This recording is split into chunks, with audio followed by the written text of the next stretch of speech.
everybody, including divine spirits, and the God makes mistakes in this mythology, and of course the gods made a primary error. Instead of leaving the elves and men to find out their way under the guidance of God, they invited the elves because the rebel amongst them, the wicked god Melkor,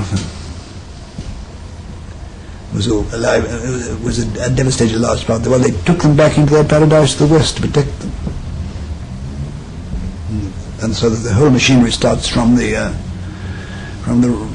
rebellion of the elves and their fall in rebellion of the evil they did in the bursting out from paradise. So what you've got in our period is two lots of elves, ones that never started, just didn't want to be bothered to be anything higher than they were the ordinary woodland elves of the far east. Those who started to go to the divine paradise and never got there, which are the grey elves of the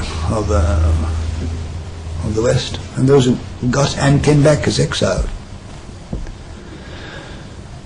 The high elves who sing this the song Dwellbereth in the beginning of the Lord of the Rings are exiled elves who'd once known what it was to see the demiurgic gods in person.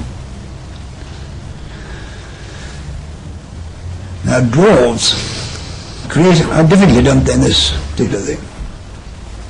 They have certain grievances against men and against elves. They are incarnate in bodies rather like ourselves. We don't know much about them, but they apparently are mortal, though they are longeval. Where do they come into the scheme? Well, of course, a great deal of thought to provide their origin.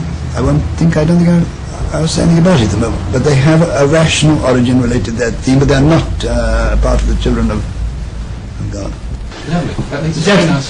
That's all I can really say about this. Men are just men. The actual beginning, though it's not really the beginning, but the actual flash point was, I remember very clearly. I can still see the corner in my house in 20 Northmore Road where it happened. I got an enormous pile of exam papers there, and